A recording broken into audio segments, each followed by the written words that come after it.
The stars around Kepler Station burned with the light of distant explosions.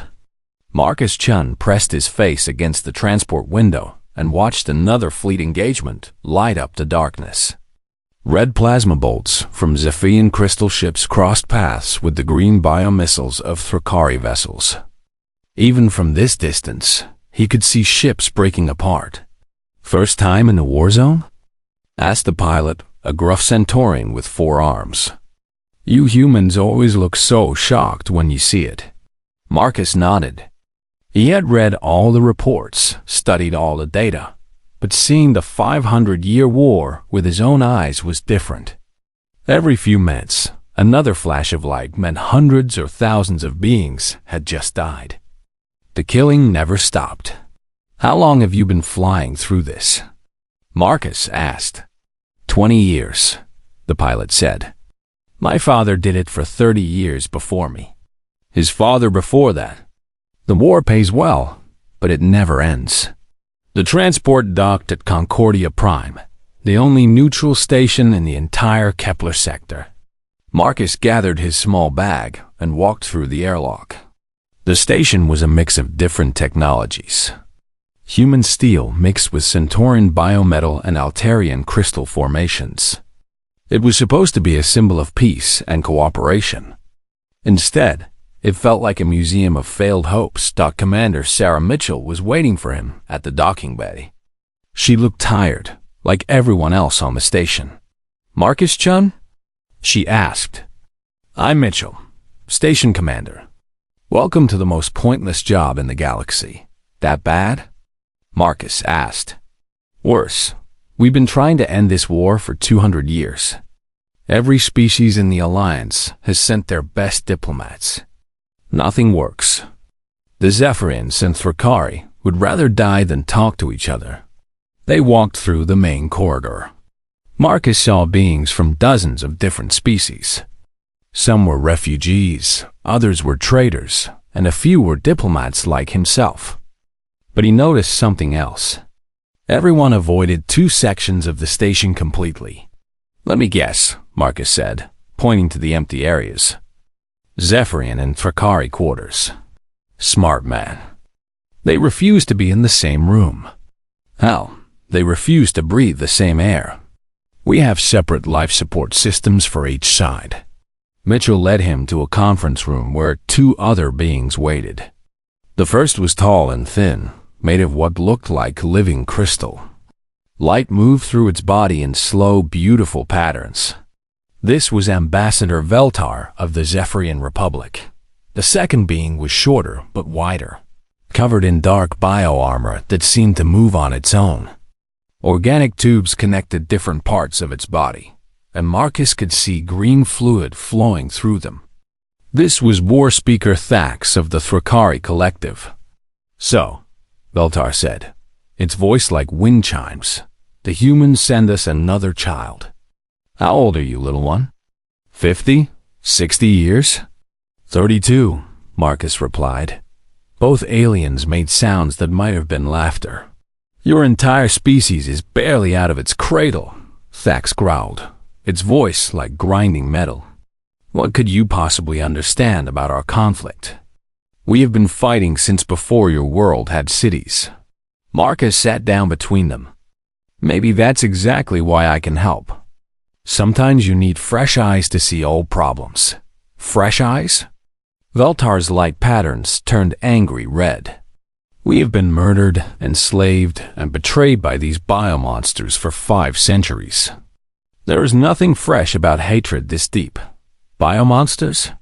Thax stood up, its armor plates shifting. "You crystal parasites started this war when you stole our sacred mining worlds. You think your pretty lights make you better than us? We were granted those worlds by the Galactic Council.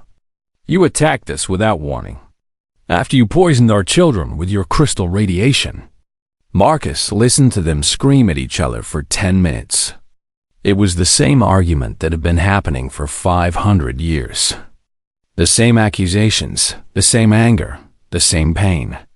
When they finally stopped shouting, Marcus spoke quietly. "What was the original dispute about?" Both aliens stared at him, What?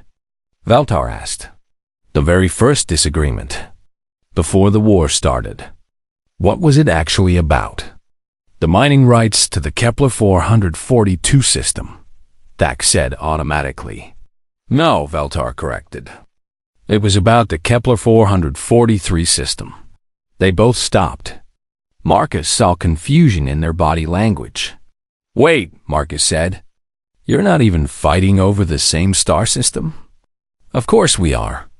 Thax insisted. It was 442. 443. Valtar shot back. Marcus pulled out his human tablet and started typing. Let me look this up in the Galactic archives. After a few minutes, he found the original treaty documents.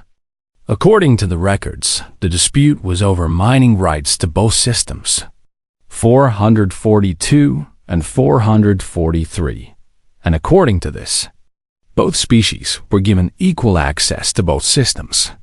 Impossible, Valtar said. That can't be right. Dax agreed. Marcus showed them the screen. Look at the signatures.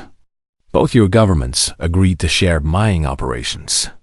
The war started 6 months later when... He scrolled down. When Thrakari miners were found dead on a Zephyrian crystal mine. Because you killed them. Thax roared. And then you killed our miners in revenge. Valtar responded. Marcus kept reading. But according to the investigation report, the Thrakari miners died from crystal radiation exposure, not from violence.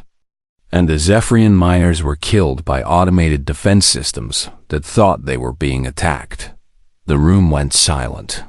500 years, Marcus said softly. Billions of deaths. Entire worlds destroyed. And it started because of an accident and a misunderstanding. Valtar's lights dimmed. That cannot be true. Even if it was, Dax said slowly, too much blood has been spilled. Too much pain has been caused. The war is bigger than its beginning now. Marcus nodded. You're right. The war has become something else entirely. But maybe understanding how it started can help us understand how to end it. End it? Valtar laughed bitterly. Human child, this war will end when one of our species is extinct. Not before. Maybe, Marcus said. But I'm going to try anyway. As he left the conference room, Marcus felt the weight of 5 centuries of hatred and pain. But he also felt something else. Hope. Because for the first time in 500 years, someone was asking the right questions. The war had to end. And somehow, Marcus Chun was going to end it. Marcus spent his first week on Concordia Prime doing something no other diplomat had ever done. He ignored the official representatives and went looking for ordinary people. He found them in the station's lower levels, in the refugee camps and medical centers. Zephyrians and Thrakari who had lost everything in the war. They lived in separate sections, but they shared the same broken look in their eyes. His first real conversation was with a young Zephyrian named Kailani. She was barely an adult, her crystal body still showing the soft blue glow of youth. Marcus found her in the children's ward of the medical center, sitting beside a bed where an even younger Zephyrian lay unconscious. Your brother? Marcus asked gently. Kailani's lights flickered with surprise. You speak our language? A little. I studied linguistics before becoming a diplomat. He's my cousin, she said, looking back at the small form on the bed. Lyal weapon poisoning. The Thrakari dropped spores on our colony world. Most of the children died immediately. Rolik was one of the lucky ones. Marcus sat down beside her. I'm sorry. Are you here to tell me the war must end? That we should forgive and forget? Her voice was bitter. Every diplomat says the same thing, but they never explain how we're supposed to forgive this. No, Marcus said. I'm here to listen. Tell me about your cousin. So she did. For 2 hours, Kailani told Marcus about Rolik, how he loved to sing the old crystal songs, how he collected small stones from different worlds, how he wanted to become a teacher when he grew up. Marcus listened to every word. The next day, Marcus visited the Thrakari medical section. He met a war veteran named Grixul, who had lost both legs in a crystal mine explosion. Grixul was suspicious at first. Another soft-skinned diplomat come to tell us war is bad? Grixul growled. I know war is bad. I lived it for 20 years. I'm not here to tell you anything, Marcus said. I want to know what you've seen. Grixul stared at him for a long moment. Then he started talking. He told Marcus about watching his squad die when a Zephyrian crystal bomb went off. How the beautiful lights that killed his friends still haunted his dreams. How he had 3 daughters back home who barely remembered his face. The crystal heads think they're so pure and clean, Grixul said. But they kill just like everyone else. Maybe prettier, but just as dead. Marcus spent weeks like this. He talked to soldiers, civilians, doctors, engineers, and refugees. He listened to hundreds of stories about pain and loss. But he also heard other things. Small details that the official reports had missed. A Zephyrian medic who had risked her life to save Thrakari civilians during a bombing. A Thrakari engineer who had shared his emergency rations with Zephyrian refugees, children from both species who played together in secret when the adults weren't watching. Marcus started carrying a small recorder with him. With permission, he began collecting these stories. But he didn't just record the words. As a former combat medic who had served on the outer colonies, Marcus knew how to read trauma. He understood what people weren't saying as much as what they were. One evening, he was sitting in the station's observation deck when Commander Mitchell found him. How's the peacemaking going? She asked, sitting down beside him. It's not, Marcus said honestly. At least, not the way anyone expects. What do you mean? Marcus gestured toward the stars where distant explosions still lit up the darkness. Everyone keeps trying to get the leaders to agree to stop fighting. But the leaders aren't really in control anymore. What do you mean? The war has become bigger than any government or military. It's become the foundation of both cultures. Zephyrian children learn to hate Thrakari before they learn to walk. Thrakari youth join the military as a religious duty. The war isn't just what they do. It's who they are. Mitchell frowned. So you're saying it's hopeless? No, I'm saying we've been trying to solve the wrong problem. Marcus pulled out his tablet and showed her the interviews he'd been conducting. Look at what people actually say when they talk about the war. Mitchell scrolled through the files. I don't understand. They don't talk about territory or resources or even revenge. They talk about fear. Fear of being weak. Fear of being forgotten.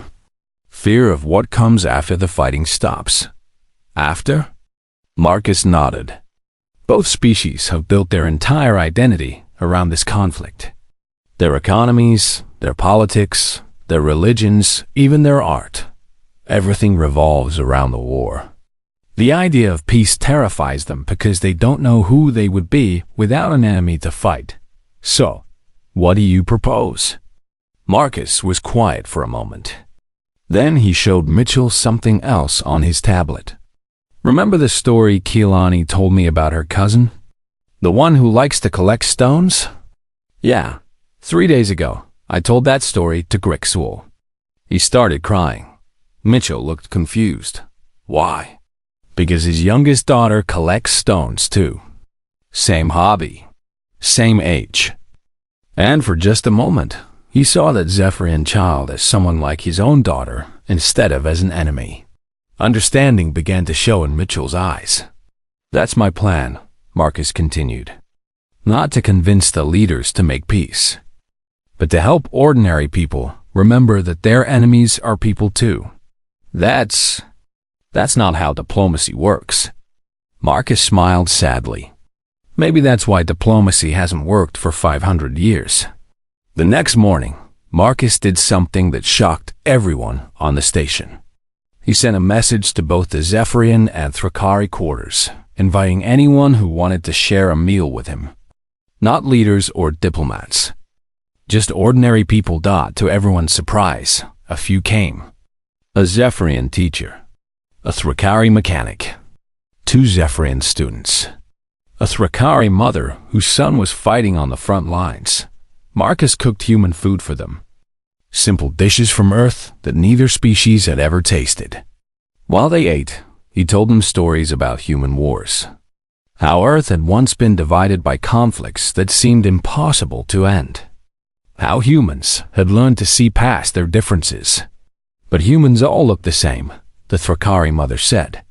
We're completely different species, are we? Marcus asked. He showed them pictures from his tablet.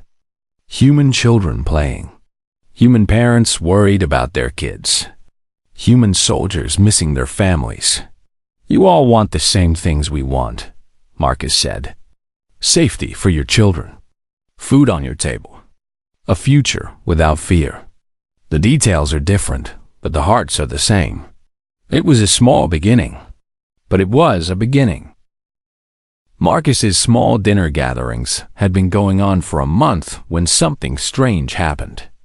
People started asking questions, not the big questions about peace and war. Small questions. Personal questions. Do Zephyrian children have bad dreams? Asked Riksul during one meal. Yes, answered Gilani quietly. Especially after battles. Do Thrakari parents sing to help their children sleep? My mother used to sing the old songs, admitted Vexara, a Thrakari engineer. Before the war took her voice. Marcus watched these conversations with growing hope. But he also noticed something else. Every time the discussions got too friendly, someone would always change the subject back to the war. Someone would remember why they were supposed to hate each other. It was Vexara who gave Marcus his first real clue about what was really happening. I used to work in the weapons factories, she told him privately after one dinner. Making biobombs. The war machine needs constant fuel, you know? Materials, workers, credits. That makes sense, Marcus said. But here's what doesn't make sense. 3 years ago, we developed a new weapon that could have ended the war in 6 months. Complete victory over the Crystal Heads. Marcus felt his stomach drop. What happened to it? My supervisor told me the High Command decided it was too dangerous to use. Might cause too much damage to valuable resources. Vexara's bio-armor patterns showed confusion. But the old weapons we've been using for decades kill just as many people. They just take longer. That night, Marcus couldn't sleep. He went to the station's archives and started digging through military records. What he found made him sick. Both sides had developed war-ending weapons multiple times over the past century. The Zephyrians had created crystal resonance bombs that could shatter every piece of Thrakari bioarmor in a star system. The Thrakari had engineered plagues that could dissolve Zephyrian crystal matrices in days. None of these weapons had ever been used. Marcus dug deeper. He found economic reports, shipping manifests, and communication records. The pattern was clear and horrible. The war wasn't being fought to win anymore. It was being fought to continue. Military contractors on both sides were making enormous profits from weapon sales. Political leaders used the war to stay in power by claiming only they could protect their people. Entire sectors of both economies depended on the constant need for ships, weapons, and supplies. The war had become a business. Marcus printed out everything he could find and brought it to Commander Mitchell. Look at this, he said, spreading documents across her desk. Shipping records from Zephyrian crystal forges. They're selling military-grade crystals to Thrakari corporations. Mitchell's face went pale. That's impossible. Those crystals are used to make weapons. And look at this. Thrakari biotech companies selling medical supplies to Zephyrian hospitals. The same hospitals that treat soldiers wounded by Thrakari bioweapons. Mitchell stared at the papers. They're trading with each other. Not the governments. Private companies. War profiteers who don't care which side wins as long as the fighting continues. Marcus pulled out more documents. And it gets worse. Look at the attack patterns over the last 50 years. He showed her tactical maps. See this? Every time one side gets close to a major victory, the other side mysteriously gets new intelligence or better weapons. The war keeps getting balanced back out. You think someone is deliberately keeping the conflict going? I think a lot of someones are deliberately keeping it going. People who get rich and powerful from endless war. Mitchell sat down heavily. Marcus, if this is true, then 500 years of death and suffering have been for profit. Marcus's voice was cold with anger. And every parent who lost a child, every soldier who died, every refugee who lost their home, all of it was just to keep the money flowing. That night, Marcus made a decision. He couldn't just share this information with the leaders. The leaders might be part of the conspiracy. He had to go directly to the people. But first, he needed more proof. Marcus spent the next 2 weeks being very careful. He used his diplomatic access to dig through classified files. He interviewed merchants who had been trading in the war zone for decades. He talked to low-level military officers who had noticed strange orders. The picture that emerged was even worse than he had. Imagine not only were companies on both sides profiting from the war, but some of them were owned by the same investors. Alien corporations from neutral worlds were playing both sides against each other like pieces on a game board. The original dispute over mining rights had been real, but the war that followed had been carefully managed and extended by beings who saw profit in endless conflict. Marcus gathered all his evidence and made a choice that would change everything. He started broadcasting, using the station's communication systems. Marcus began sending messages directly to civilian populations on both sides. Not through official channels, but through entertainment networks, shipping communications, even emergency frequencies. His first broadcast was simple. Just him, sitting in his quarters, explaining what he had found. "My name is Marcus Chen," he said to the camera. "I'm a human diplomat, and I have something to show you." He displayed the shipping records, the financial documents, the evidence of weapons being secretly sold to both sides. For 500 years, you have been told that this war is about honor, territory, and survival, Marcus continued. But the truth is that this war is about money. Your leaders know it. The corporations know it. And now you know it too. Within hours, his broadcast was being shared across both civilizations. Marcus knew he was taking an enormous risk. The people profiting from the war would not let this challenge go unanswered, but he also knew something else. The truth, once released, could not be contained. 3 days after his first broadcast, Ambassador Veltar and War Speaker Thax came to his quarters. They were not happy. "What have you done?" Veltar demanded, its crystal body blazing with angry red light. "You have condemned us all," Thax growled. "Do you know what happens to beings who threaten the war machine?" Marcus looked at them calmly. "I told the truth. Something that should have been done centuries ago. Truth?" Veltar laughed bitterly. "You naive child. Truth doesn't matter when it threatens trillions of credits in profit." "Maybe," Marcus said. "But lies only work when people believe them. I don't think your people are going to believe the lies much longer." He was right. Across both civilizations, ordinary citizens were demanding answers. Why were their governments trading with the enemy? Why did the war never seem to end, despite constant promises of victory? For the first time in 500 years, the real enemy wasn't the other species. It was the beings who had been profiting from their hatred.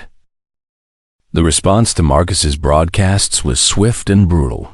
Within a week, both Zephyrian and Thrakari military forces were demanding his arrest. They called him a terrorist, a spy, and a threat to galactic security. Neutral stations across the sector were pressured to ban him from their space, but something unexpected was happening on the home worlds. Zephyrian crystal workers were refusing to make military-grade crystals. Thrakari bioengineers were walking away from weapon production lines. Parents from both species were asking why their children had to die for someone else's profit. The war machine was starting to break down. Marcus knew he was running out of time. The powers that controlled the war would find a way to silence him soon. But he had one more card to play. He sent a message to every major news network in the galaxy. Not just in Zephyrian and Thrakari space, but everywhere. Human networks, Centauran channels, Altarian information webs, even the quantum communication systems used by the machine intelligences. The message was simple. I challenge the leaders of this war to face me in open debate. Let them explain to the galaxy why 500 years of death was necessary for their profit. The reaction was immediate. Military leaders called it impossible. Diplomatic protocol said such a thing could never happen. But Marcus had counted on something else. He had counted on pride. No Zephyrian or Thrakari leader could publicly refuse a challenge from a single human without looking weak. And looking weak in front of their own people was the one thing they couldn't afford. 3 days later, an emergency session was called on Concordia Prime. Representatives from both civilizations would meet in the main conference hall. The session would be broadcast live across the entire galaxy. Marcus arrived at the conference hall to find it packed with journalists, diplomats, and observers from dozens of species. At the center of the room sat two groups. On the left, the Zephyrian delegation led by High Christarch Nalthara, a being whose crystal body had been alive for over 800 years. On the right, the Thrakari delegation led by Supreme Biocommander Krexmoth, whose bioarmor showed the scars of 3 centuries of warfare. Marcus walked to a simple podium between them. He looked small and fragile compared to the ancient aliens surrounding him. Ladies, gentlemen, and beings of all genders, Marcus began. We're here to discuss a simple question. Why is this war still happening? High Christarch Nalthar's voice rang like crystal bells. Because the biomonsters refuse to accept justice for their crimes.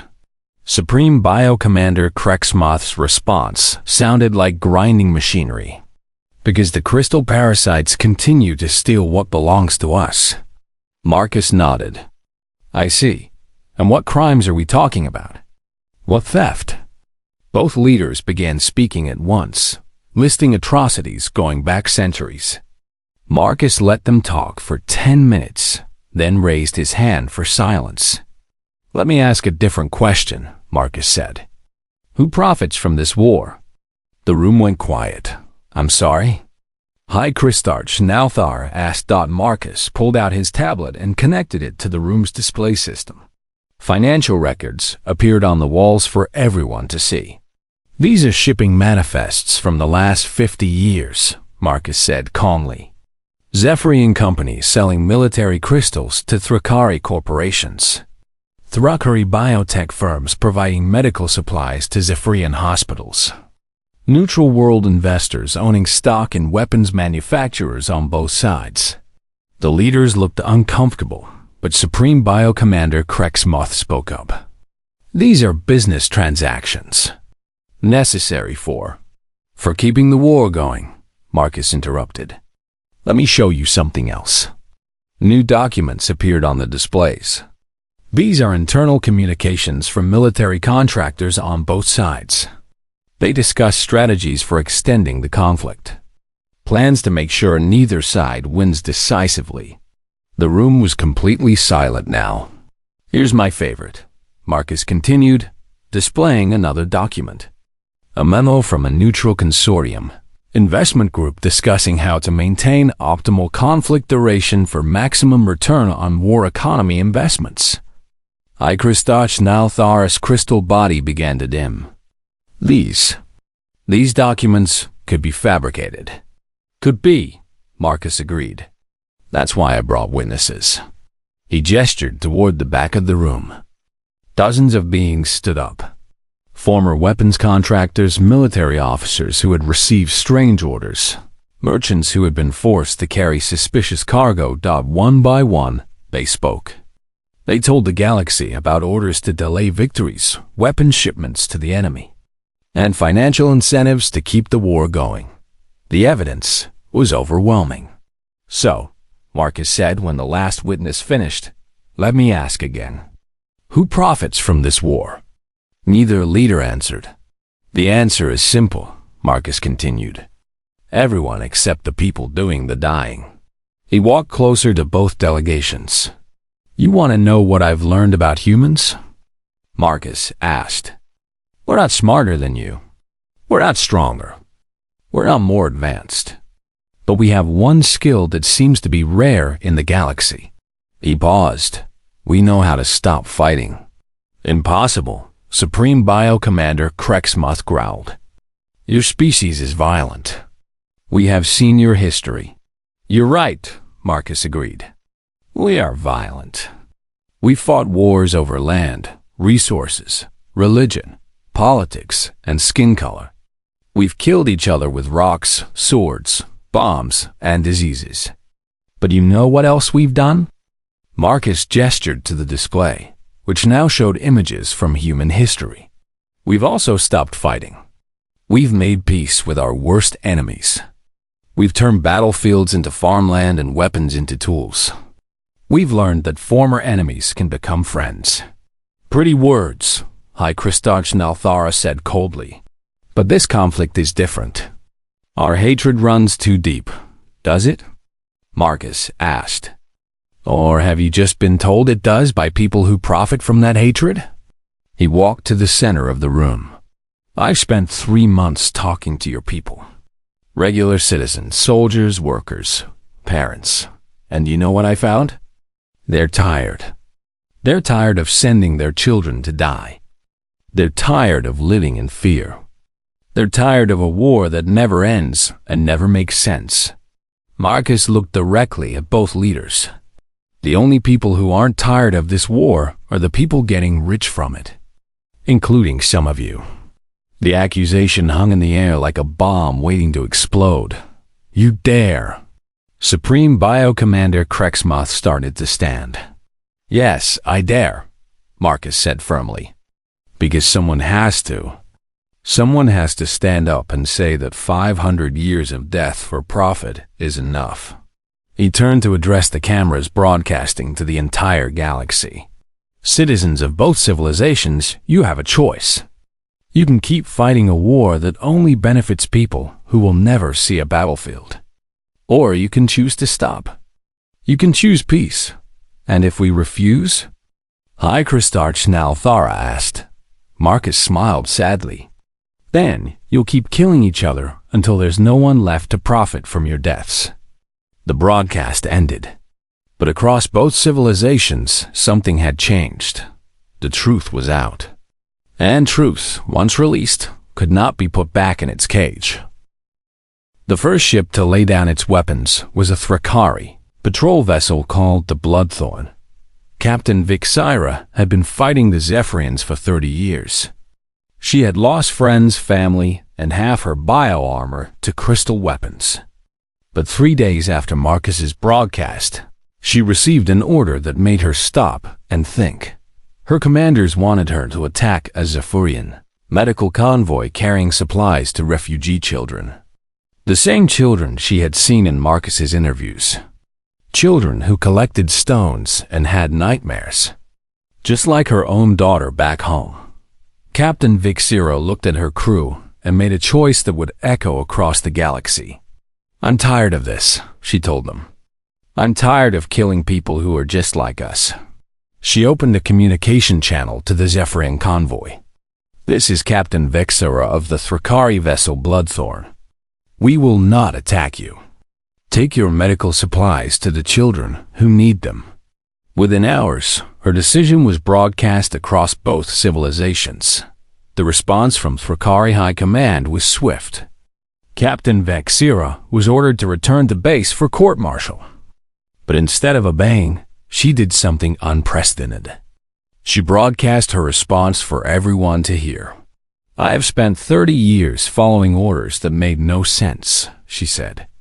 "Fighting a war that benefits no one except the people who sell us weapons. I will not kill children for their profit.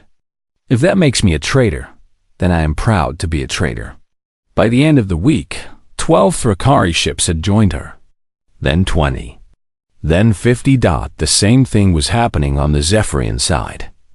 Colonel Rilthanis, a decorated crystal warrior, refused to attack a Thrakari colony ship full of families. Commander Luxara abandoned her post.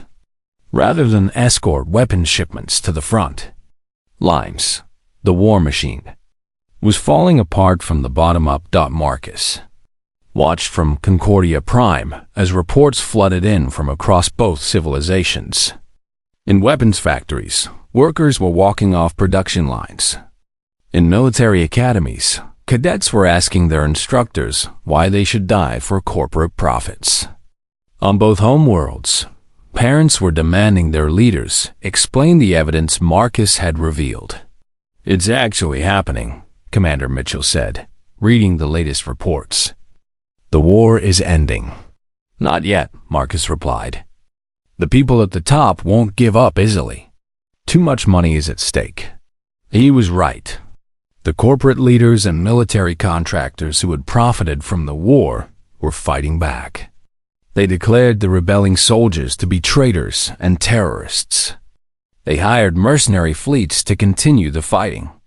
They tried to brand Marcus as an enemy agent sent to weaken both civilizations, but it was too late. The truth was spreading faster than they could contain it. The breakthrough came when something unexpected happened.